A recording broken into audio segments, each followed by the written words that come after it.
This episode is sponsored by the Twindle Foundation. Learn more at www.twindlefoundation.org. Let's talk. So many people stay hidden due to fear. Fear of judgment, shame, or even guilt. You are not alone on your journey. Girl, you are not alone. This is a safe place. A place to be heard, a place to be free, a place to be yourself. Bring your girlfriends and let's talk about it. Yeah, let's talk about it. But tell me a little about yourself, Miss Emma. Okay, yeah, super. So I went through a divorce February 2020, so over 2 years ago now. So that would be in the beginning of the pandemic. Right in the face of the pandemic. It was literally about 4 weeks before we went on lockdown and we were seriously into the pandemic. So it was a decision I'd been wanting to do for about 5 years, but I found myself in such a rut where I just didn't have the confidence. I'd totally become to depend on my husband. And although I was very successful before my marriage, I kind of lost myself through the wife role, the mother role. And my husband was very controlling and very manipulative. And I think over the years, he gently, very subtly chipped away at my self-confidence, and I completely lost who I was. So it took me a long time to leave him, really. Once I'd made the decision, then it was okay. It was another battle ahead, really. So I went through a lot of personal development and really to find out why I had stayed so long and why I had kind of repeated attracting unhealthy relationships in my life. I'd never looked at, I never realized they were all unhealthy until I started personal development on myself. And then the key was to find out why and to ensure that I was never going to be in an unhealthy position again to put myself in another unhealthy relationship. So it was Let me just chime in right there. I think that was so, what you're sharing is so beautiful, even though it was a very tragic or very hard time, going through that and processing that, because a lot of women, not only in relationships or marriages, but even in employment, a lot of times people stay in situations longer than they should, or because of certain circumstances, maybe not having enough money to exit, not knowing how to pick themselves up, once this is over, or not wanting to start over. A lot of people feel that they've invested so much, why am I going to give up now? And so that was very courageous of you, and even for that time period, because you said that it was probably 5 years that you had been, and going through that before you actually decided to say, hey, listen, this is about me, and I'm going to, move forward and do whatever was going inside of your head. But can you just talk to us about that, like leading up to that point, that 5 year period of time, like in the beginning, what was your thought process of it?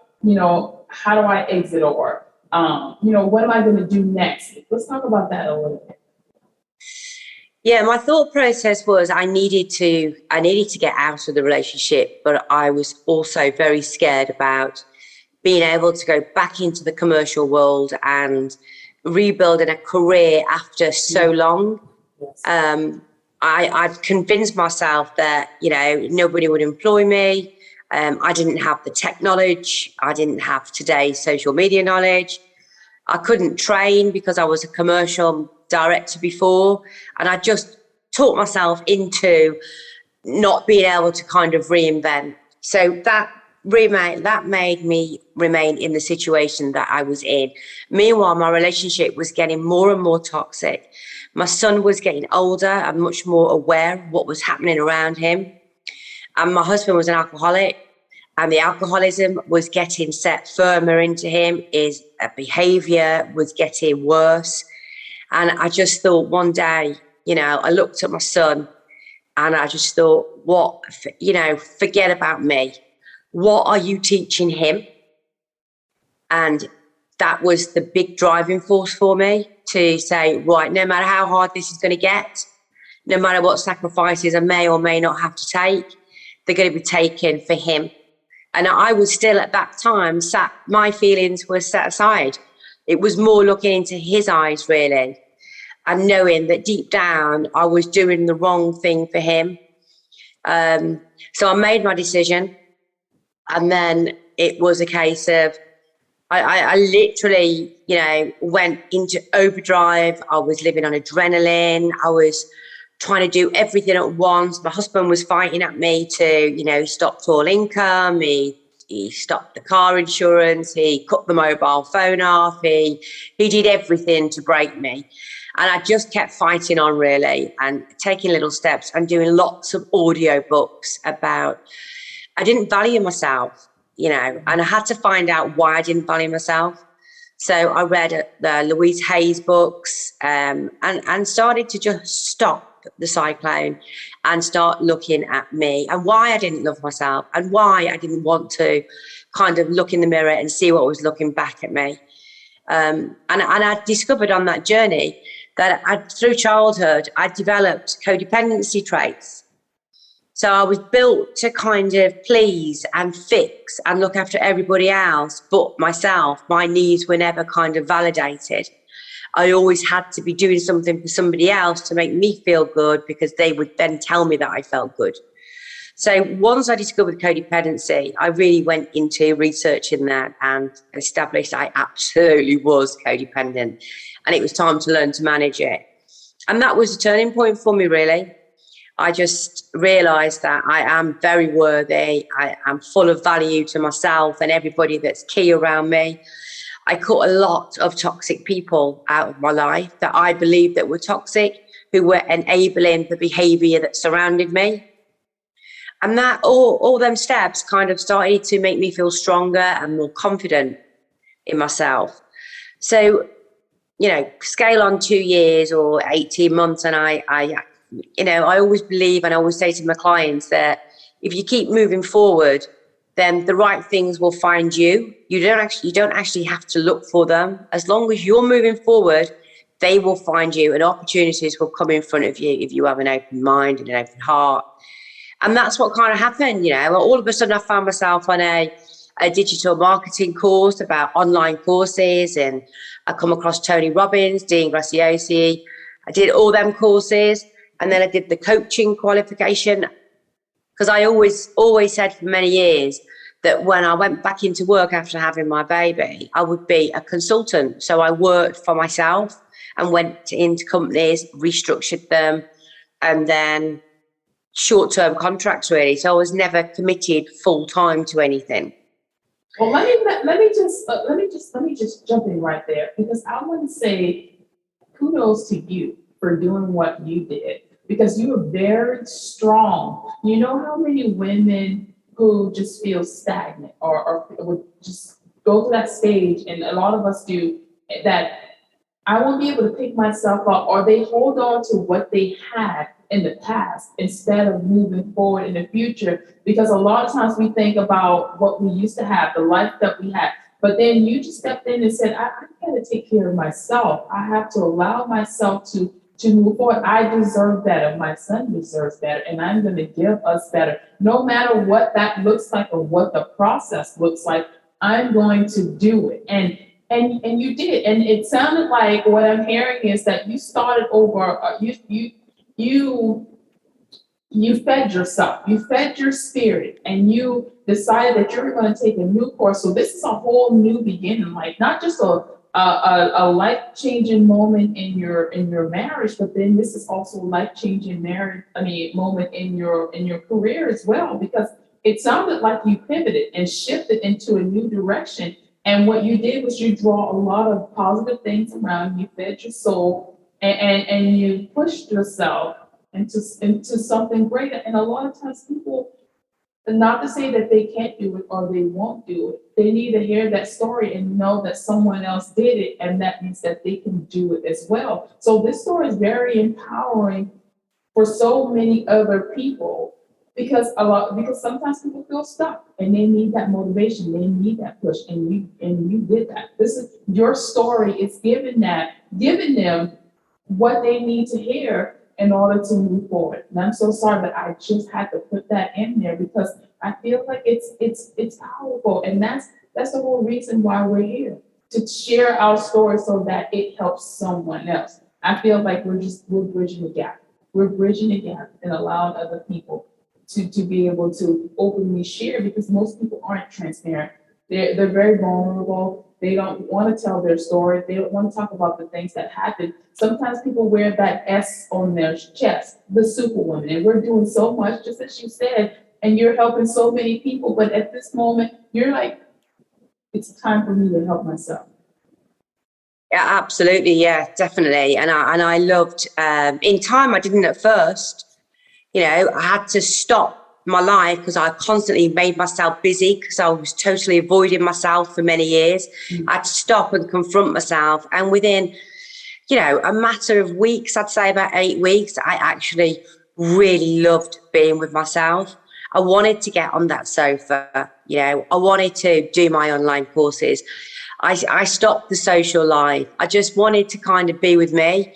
And I felt very negative vibes from people. And if I felt them, I knew that you can't be around me right now, because right now I need nothing but positivity. And I think this is where many people fail in starting over. They're judged and they're questioned, and especially with a different generation, parents will say, like my mum used to say to me, yeah, it's not that bad, Emma. It's not that bad. Yeah, Mum, it's really bad. It's really, really bad. And you might have accepted that in your generation because, as you know, I'm sure you know, we do generally repeat the patterns of our parents. Mm-hmm. So there are all similarities in the relationships we have that our parents had, unless we break the cycle or break the pattern. So I was fighting against that as well, really. And I just said, right now, Mum, whether you think it's right or wrong, that's fine for you to have your opinion. But I need to do what I need to do for me. And I'm not feeling right at the moment. And I'm going to keep going on this journey until I feel right. And as soon as my mindset had changed to, I don't care what anybody else thinks. This is my journey, my life. And if I make mistakes, then I'll recover from them mistakes. And if I have my wins, then the right people, if they're around me, will champion me. If they're the wrong people, I don't really want them around me anyway. And I did get, I don't want to say brutal, but I felt that I was quite brutal in my boundaries were really, really firm. And I've read books on boundaries, and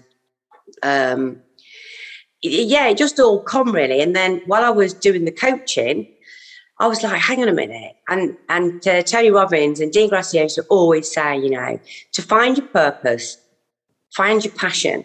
And if your passion can serve others, it's going to be a damn sight easier. So I was like, wow, I am a motivator, and I was an inspirer in business, in sales. One of my biggest strengths was getting the best out of people. So I just, as the journey went on, I thought, if I can turn all these motivational skills around to empowering women, to let them know that, yeah, you're going to have hard times. This is not an easy journey, but my God, when you get to the other side of it, it's so worth it. You have to believe in yourself, and you have to have the confidence to do this and not be scared of what's going to happen until it kind of happens. That's right. That's good. There's two things that I want to say. I want to unpack. There's so much that you've given me, so I want to unpack just a little.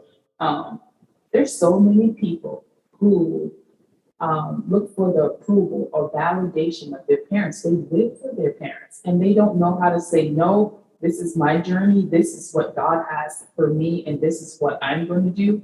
Sometimes they just fall into whatever it is that their parents want them to do, or the expectation, and they live with that and become so guilty, and not even realizing that they're carrying on unnecessary stress, and that they can getting other diseases or other things set into their body for carrying that kind of stuff. So just the idea of you saying, you know what, Mom, I just, yeah, no, I need to do what's right for me. And that's the thing that a lot of people don't do.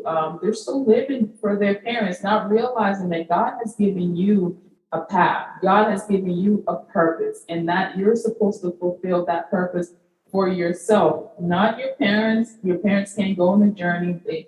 Has given them their own life. Not to say, oh, become rebellious and don't listen, but you need to stand up for yourself. And that is one thing that I do, not even with my parents, but when outside people come in and they give me their opinion about what my journey should look like and or what I should do.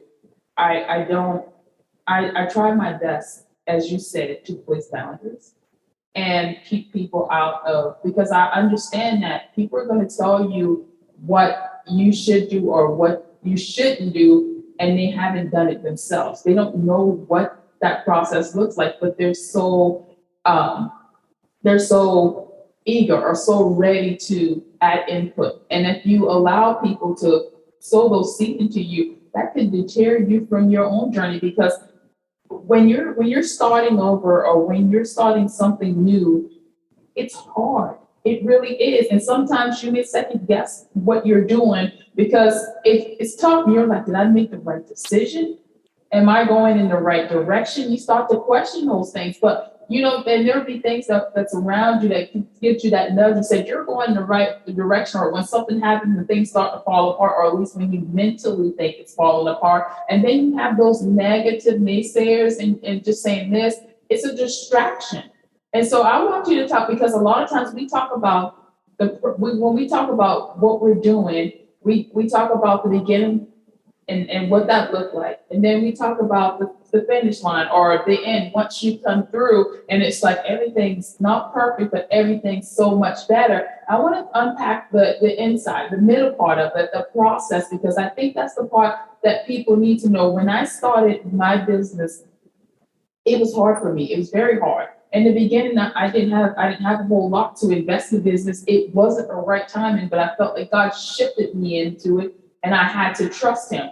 And then in the end part, when it all unfolded, it was just like people see that. They see some of the results, and they think that, oh, this person is doing this, but it's that middle stage. And that's the part that people need help in during the process, because it gets tough in there. There's some jabs. You get knocked down, but you also have to pull yourself back up. So just share and talk with me about a little bit just about what that process, that middle, like, your mindset or maybe some setbacks, some challenges. Let's talk about that just a little bit, if you don't mind. There was lots of challenges, right to the point where 9 months into the journey, I had just thought, this is too hard. This is too hard. And my ex-husband was always on the sidelines, making it difficult and wanting me to go back. So 9 months into the journey, I literally gave up, and I was really poorly, and I went to the doctors, and I said, I can't get the strength here. I kind of ran up a mountain and really thought I was getting to the top, and then slid right back down again. I found myself in another relationship that I didn't want, that was distracting me. And I was comparing that to my ex-husband and thinking, well, I'm not really happy with this new relationship. Actually, was my old one that bad? Is it me? Am I the problem? I was always called a drama queen as a child. So I was conditioned in my head that I was a drama queen. So I kept saying out loud to myself, am I a drama queen? Was it that bad? Should I just go back? And then the doctor ended up prescribing me diazepam, which I actually didn't take. I took two I took. And I remember taking these tablets and thinking, and I got back with my husband for like a few weeks, and I was like, my God, what am I doing? The same behavior. I felt the same. I felt worthless again. And that was it, So I got back up. I told him to go, and that was it. It was done. So that was a major setback. Set me back for about 6 weeks, but it made me more determined, because I just knew that there was something out there for me. There was something better. And financially, I felt very vulnerable, which a lot of women do, which is why they stay. Luckily, my son actually wanted the separation because he didn't want me and his father to be together because we were toxic, where now he has his time with his father and his time with me is much happier. So my son wasn't really the problem. He was happy. It was the financial vulnerability. It was the not being able to see the future and how would I maintain this lifestyle that I had, and who really is going to come and save me? Who can save me? But while all these thoughts were going through, I was also working hard on the personal development, doing the courses, reading the book. Yes. You know, Mel Robbins, no one is coming to save you. Tony Robbins, nobody is coming to save you. So I started turning the who's going to come and save me and when are you coming into nobody's going to save you, girl. You're just going to have to get up your ass and you're going to have to get it sorted. And if you want it enough, you'll get it. And that I just kept thinking of my son and thinking, right, when he's older, I am going to have taught him that no matter how bad and tough life gets, you can reinvent any time if you really want to. And he was my kind of, you know, the everything, the passion, the drive, the want to succeed. And then on the journey, I was getting involved with more women like me. And that lifted me because I realised how strong I was because I was in a lot of divorce support groups, emotional support groups, alcohol abuse groups. I was in lots of groups with all these women. And I was reading their stories thinking, oh my God, would you actually, you know, when it happens to you, you accept it because you have very low self-worth. When you read it happening to somebody else, it's like you get your fighting gloves on for them. So it's not okay for them to be treated like that. But when you're damaged and you're unhealthy, it's okay for you to be treated like that because you kind of believe you deserve it. You don't believe anybody else deserves it. Right. So I was great in these groups. I was going, you know, come on, you know, if this was me, what you've just posted, if this was me messaging you with the exact same story, what advice would you give to me? Mm. And obviously the answers were always, yeah, but I'm not strong enough. So, yeah, here I am today, really, empowering women and absolutely loving everything I do and loving my life for the first time in 48 years. I can actually say I'm aligned to who I am. I don't really care what anybody thinks of me because I love me. So if I love me, then that's going to be okay. My son's happy. I love me. My clients are happy. I put in so much work, unpaid work, to support women. So the rest is all going to come for me.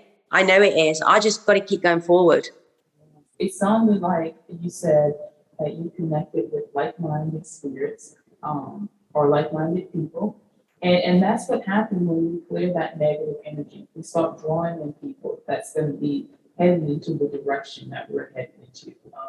We start drawing to people that are seeking purpose. You start drawing to people or that's trying to make those big changes that you're making. And next thing you know, you have a whole community or a support system, and you're like, you know what, this is what I need. I feel like there's a saying that hurt people hurt other people.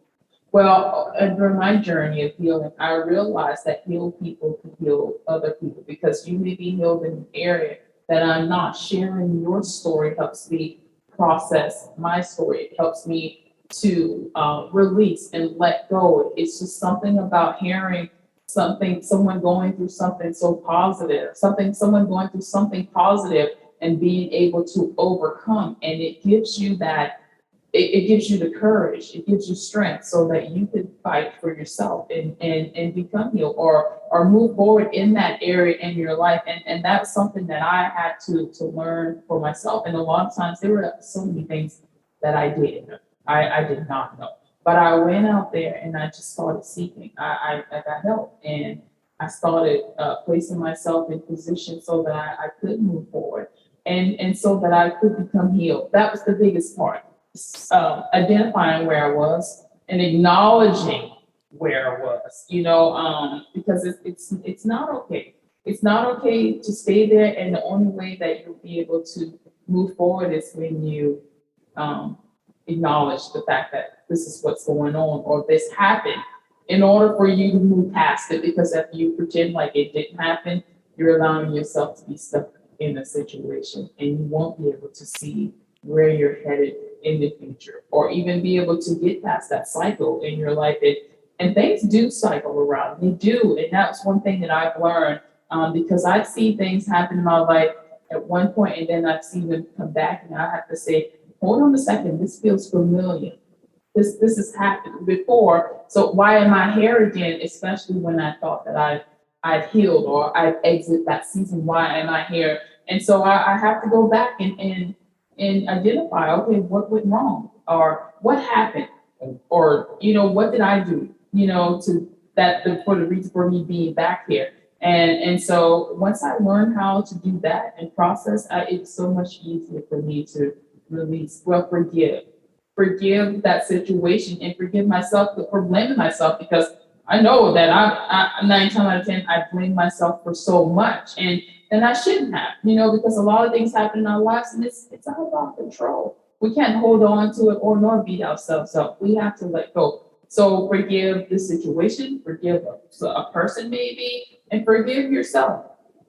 Forgive yourself is the huge one. But just what you said then, before you started your healing journey, you wouldn't even be aware that you're repeating a pattern. Mm-hmm. The strength that you have is that you're aware now when something doesn't feel right. You're aware, and you can act, and you can change, and you can forgive, or you can. But before that, you think of the many years that them destructive patterns, a lot of the time, have constantly repeated in our lives to implant them further into us. So that's an amazing statement when somebody says, I knew it didn't feel right. It's like, yeah, we're there. You're well and truly on your healing journey because you're aware and you want to stop it. I mean, sometimes you go with it a little bit longer than you should, but you're still aware, and you can bring yourself back as soon as you're ready.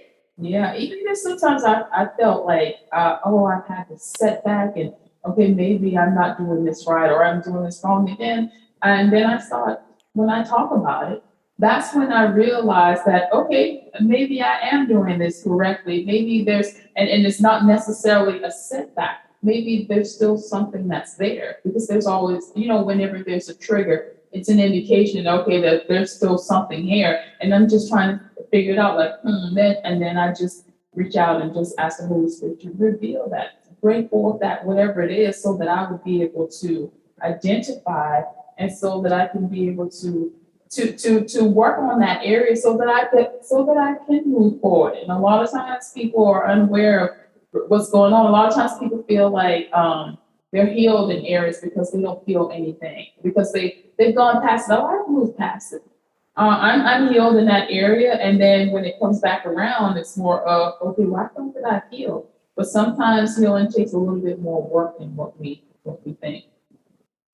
We'll always attract after years and years of attracting that problem or that feeling or that particular style of person, or it's a really hard habit to break, but you do 100% break it in the end if you want it enough. It's all about wanting it enough. Whatever you want out of your life, if you want it enough, you will get it, as long as you don't give up. And there is no, in my opinion, there is no such thing as making mistakes or failing. The only mistakes and failings of life will come from people that don't even try. We will only ever learn from a wrong move, or maybe not a right move, however we want to put it. We will learn from that move, and that move will take us into a direction we're supposed to be going. And then if you can master that, you then conquer fear. And if you can conquer fear, you can master life, because the only thing that sets you back in life is fear. Let's talk about fear a little bit. Fear can have you in situations, or your mind thinking that there's something there and it's not really there. Fear really can paralyze a person. It'll have you stuck. It'll grab hold of you. Fear just it can cause anxiety. It's hold people in their tracks and they're not able to move forward. It's just fear when it grips you. It's almost kind of like, and I hate to say like anxiety, or fear can cause anxiety, but it holds on you so strong. And a lot of times people go back into what they feel that is safe, even though it might not be, it could be something that's unsafe, but because of the fear of moving forward, or when once fear gripped them, they don't want to move forward anymore. They rather just go back because they're afraid of what's ahead of them, not knowing that what's ahead of them is because the Bible says that our ladder will be greater, which is the days ahead of us. It's going to be greater than the days behind us. And fear will hold people back in their past. So, and they aren't able to see the greatness that is ahead of them. I think it's learning to, especially when I coach, with my clients, I really focus on keeping them totally in the present right now, because I say that there's you can't control the past, and you most definitely can't control the future. The only bit that you can control is the right here and the right now, the moment that we're living in now, and the decisions that we're making now. And if you can be comfortable in the present, then you're in a powerful state, really, because you will only, it's human nature, no matter how strong you are, to fear the future, because we always fear things we're not in control of. So if we just stay in the present, it will calm the anxiety. And there's lots of things to manage fear and anxiety. It's like, let's put it in perspective. Whatever you're fearing, tell me, what is the absolute worst outcome? And my clients will say, I don't really know. Well, it's not that bad, is it? And they go, no. So why are you fearing it? Right. And it does work. And then I say, get outside. Go and get some earbuds. Get some audio. Let's listen to some podcasts. Listen to some self-help books. Go and walk in the beautiful countryside that we're all blessed with, and we don't take advantage of. And look up into the sky, and you will see nothing is moving. Everything is okay. This is you in the present. Breathe it in, enjoy it. And so many of my clients that have never read or done audio, and I was one of them. I didn't read books or do audio books. I was like, what's one of them then? They go, oh, it's amazing. It's amazing, Yes, you can love music. That's great. But going into your mind all the time when you're in the car or when you're outside or you're walking the dog or you go for a jog, you're at the gym, put something constructive through your ears that is going to change your life. Not just something that you can sing to. Right. There's no excuse for people that you're too busy. You're not too busy. You're just not prioritizing your time to make yourself better. You know what? I have a confession. I have a confession, and I'm going to share this with you.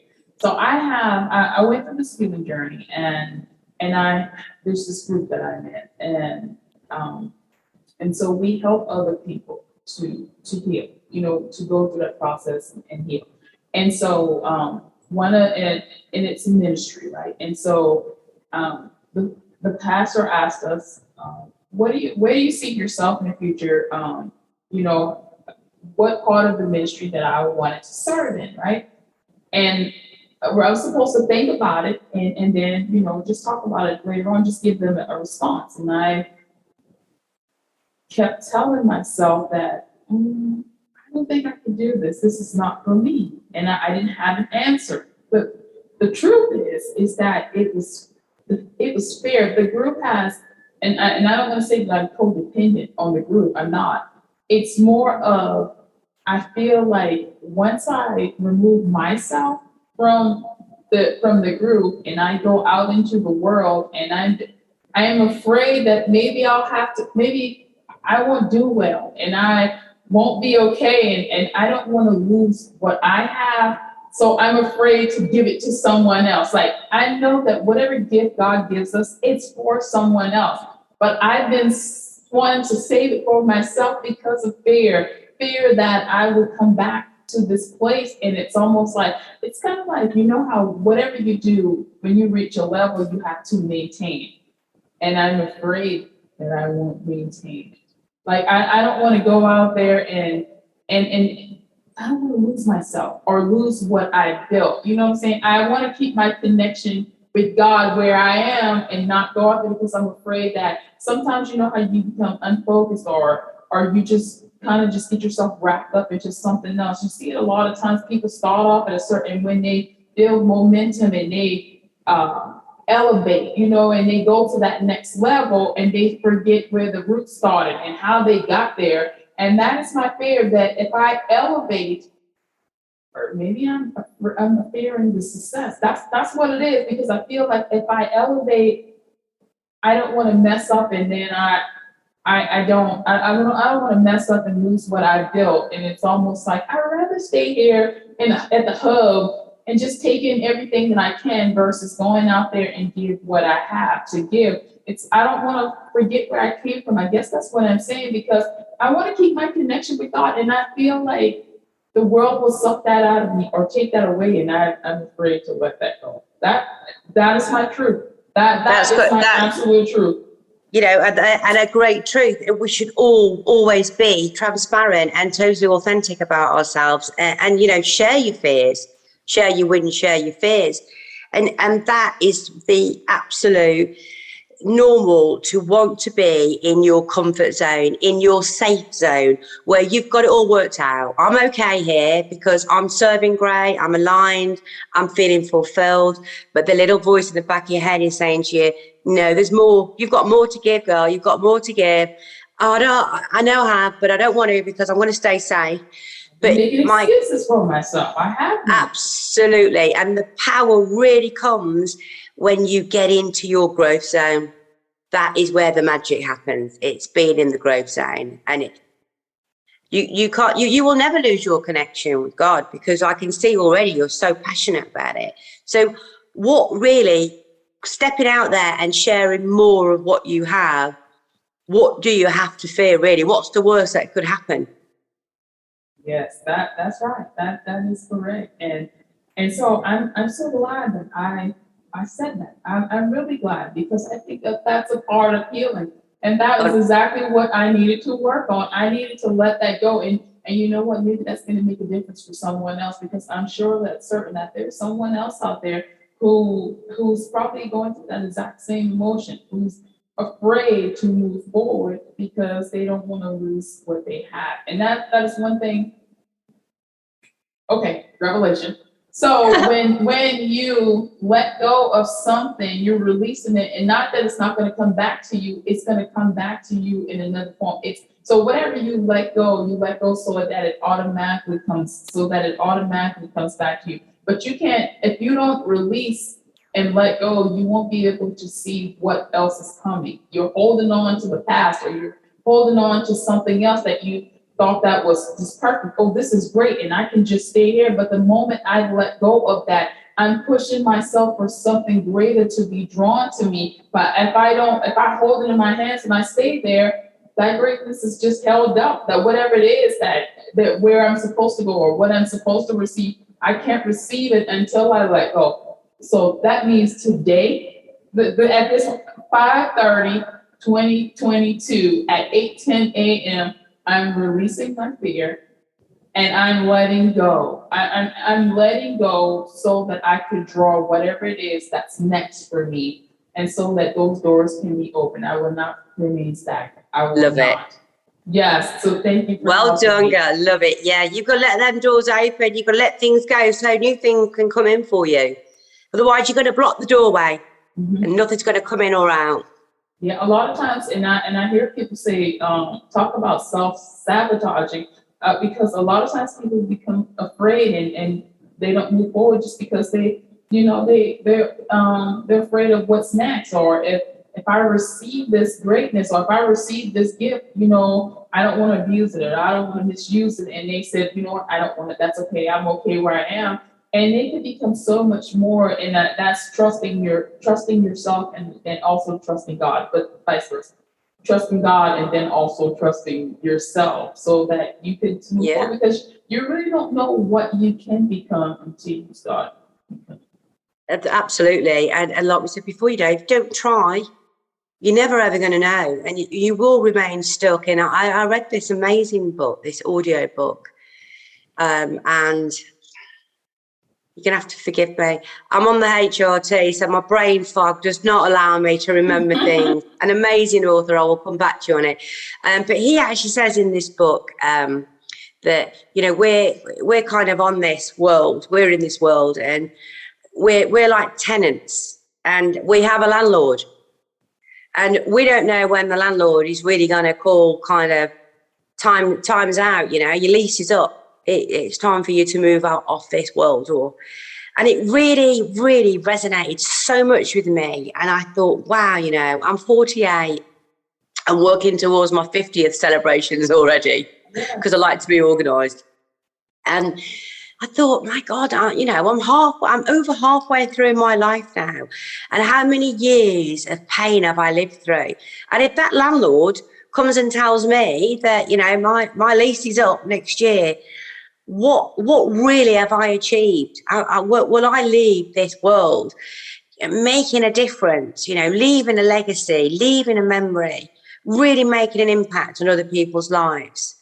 Or, well, I will now. I truly believe I will in the short time that I've been doing what I do.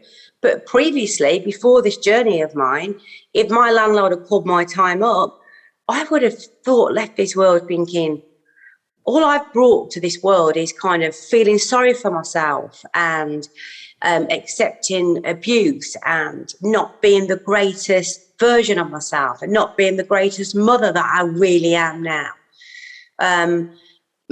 Surely that's worth the risk to look at the future and say, you know, when I leave, I want to have made a massive difference and not left with any kind of regrets. Yes, that's so good. You know, I think about that a lot, and I tell people, I spent the first half of my life, which I'm turning 41 next week. Next week, Monday, I'll be 41. And so I spent the first half of my life, not to say serving myself, because I've served others, you know, but I also, when I say serving myself, it's because I chased after what I wanted, you know, the things that I thought that was, you know, was success.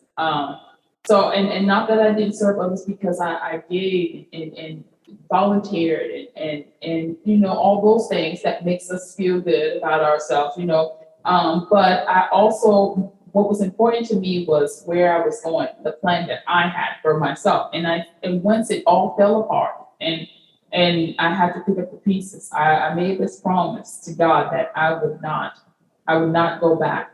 The next half of my life is going to be different from the previous half, that I would not go in that direction. I would let go, and I would serve with purpose. I will do whatever it is that He called me to do, because in my mind, I thought that, you know, just growing up, I thought that, I wanted to be a CEO of a company, and I wanted to make a six-figure income, you know, and you chase those dreams, and then it's just like you've taken on so much in order to get there, because I made it up in my mind that I had a plan, and I was going to work my plan.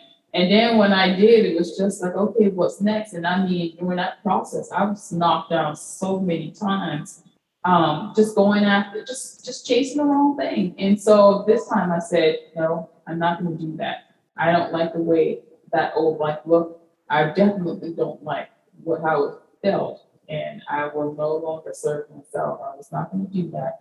I was going to serve with purpose. I was going to do whatever it is that God called me to do, no matter what that looked like. I don't care what people say. I had someone recently made a comment, and I don't think it was intentional, that my old life was really good, and that I did very well, and it kind of nudged me into like, why don't I go back into? And I said, yeah, it's almost like living for someone else's expectation, because I'm not where I used to be, but I'm growing, and I'm growing in the ways that they can't see. So only thing that you see is this part of it, but I know what God is doing in my life, and I also know what He said.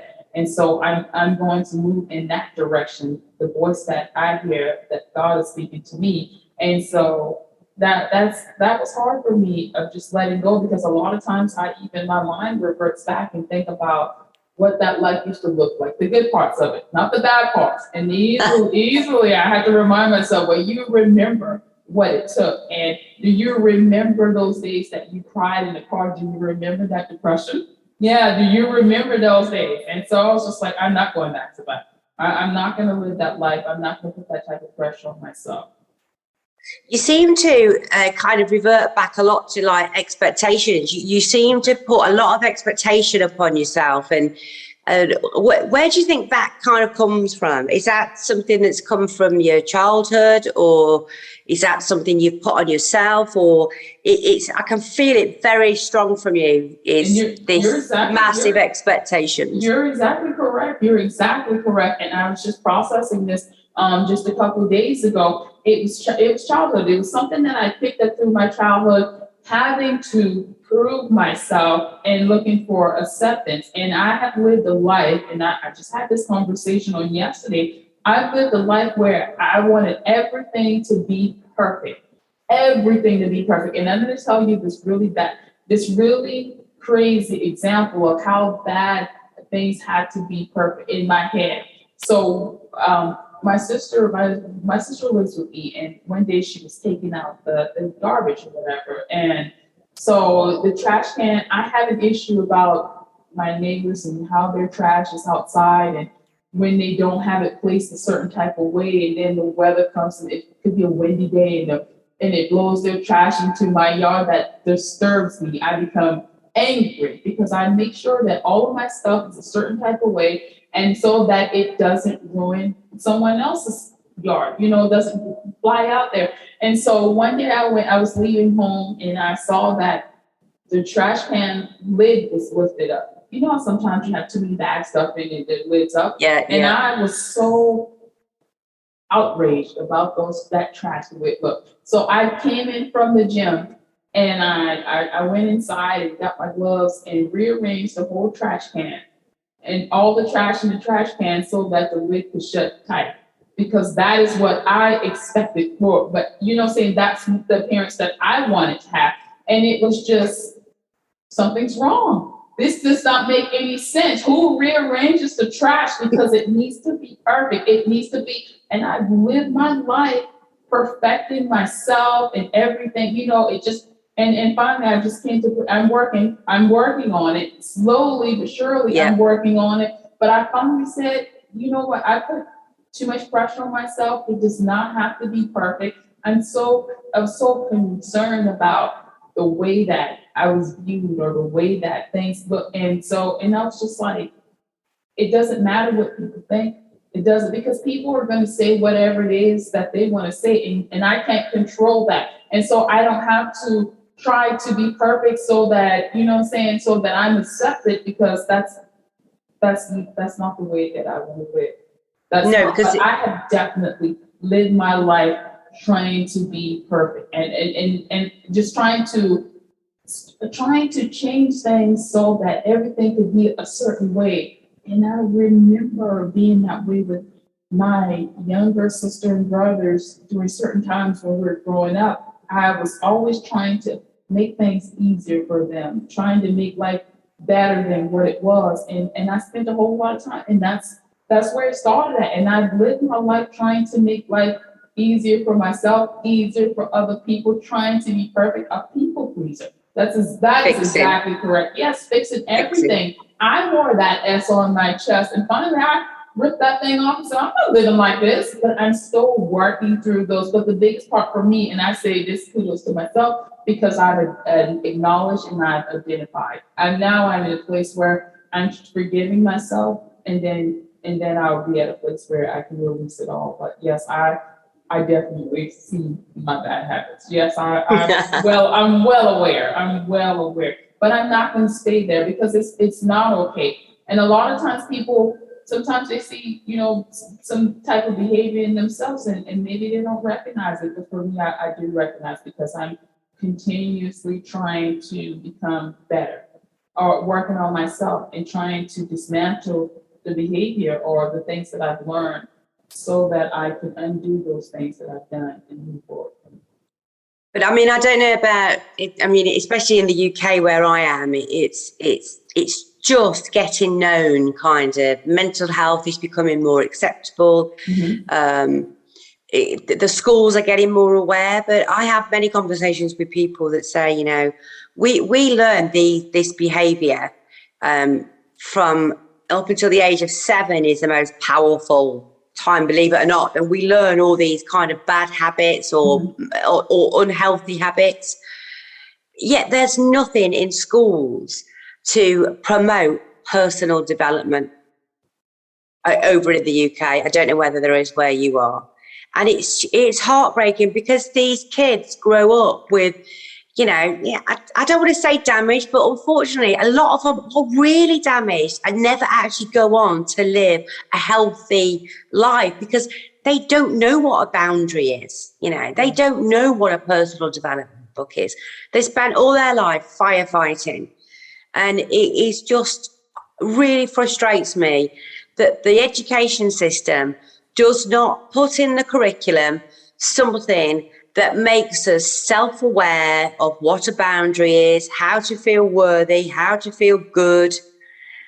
But they don't. So we get into our 40s, generally, the women I deal with, or, you know, the majority of them, have come out of an unhealthy or an abusive or a toxic relationship, that they're not only reinventing themselves, they're having to absolutely find themselves and work out how did I get to this age and be in this position and not even know it? You know what? I think that, and this is just from my own observation and from my own life experience, I feel like, especially for women that are career or goal oriented, you know, we chase those things for so long, right? And then when we set up this and say, okay, well, I've got the career that I have, I'm making money and I want to have children, I want to be married or whatever it is, or however, whatever order that you put it in. And then it's like sometimes it's like when you rearrange your values and your priorities, when you start to make those changes and when you start to say, okay, well, this isn't work for me, or once life has beat you down, and then you're like, okay, because you've experienced some things now, and so you're trying to make those changes and adjustments. That is when you start to see. That is when it kicks in, and you're like, okay, hold on, something is wrong, because it always seems like when all hell breaks loose and you're trying to change and you start to want to figure out, okay, I need to know who I am, or you're trying to find your identity. It always seems like when something wreaks havoc in your life, that is when you decide that you want to change, and that is when all hell breaks loose. And that is when we end up trying to make those changes and those great big changes in our lives. And we hadn't realized that all of this stuff was going on until everything falls apart. And when you try to pick up those pieces, that's when you're like, okay, hold on a second.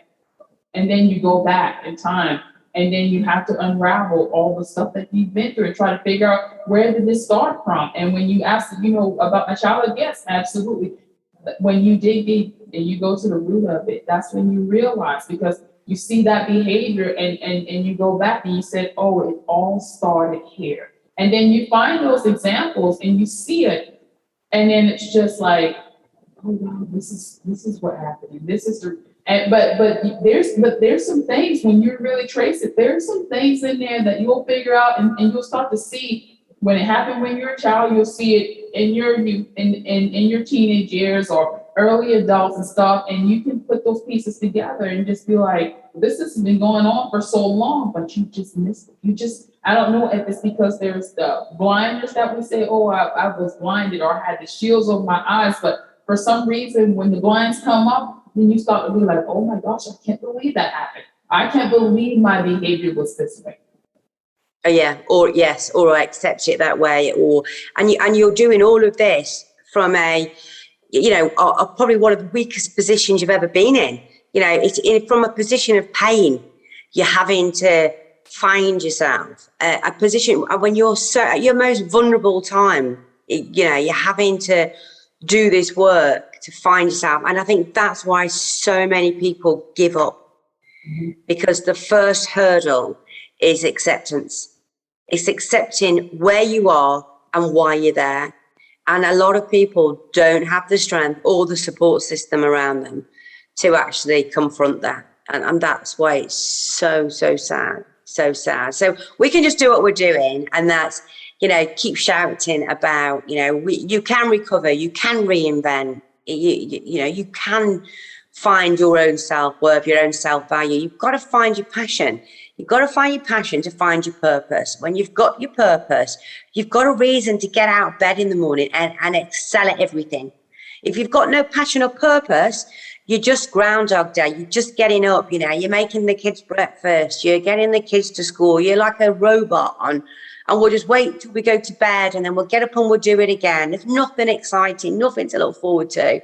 We might book a holiday a year, and that's great. But, I cannot advocate enough about finding your passion and your purpose, how it changes your life. It immeasurably, unbelievably changes your life when you find it. But you've got to find yourself first. Yes, absolutely. Well, Miss Emma, this has definitely been a beautiful conversation. And I feel like you have shared so much, and I feel like we were able to unpack so much. And hopefully the people that are going to be listening to this podcast can relate, hopefully that it helps them to heal in an area. Hopefully your story will give them the courage to move forward and don't look back or don't feel like they have to be stuck, and that they can become anything that they want to do by just letting go and moving forward in the right direction, or whatever direction that they have planned, hopefully in the direction of the purpose and passion. You just got to keep going. If you hit a block, get up, step over it, keep going, and it will come. What's meant for you will come to you if you keep moving forward. Absolutely. Thank you for those last words, because that was wonderful. This episode is sponsored by the Twindle Foundation. The Twindle Foundation is a nonprofit organization dedicated to changing the wealth gap of African Americans and minorities by increasing homeownership. Did you know that 44% of Black families own their home compared to 73% of white families? A barrier to minority homeownership is student loan debt. Through scholarship, the Twindle Foundation is providing minority students with an opportunity to take on less financial debt. To give to the Twindle Foundation, visit www.twindlefoundation.org.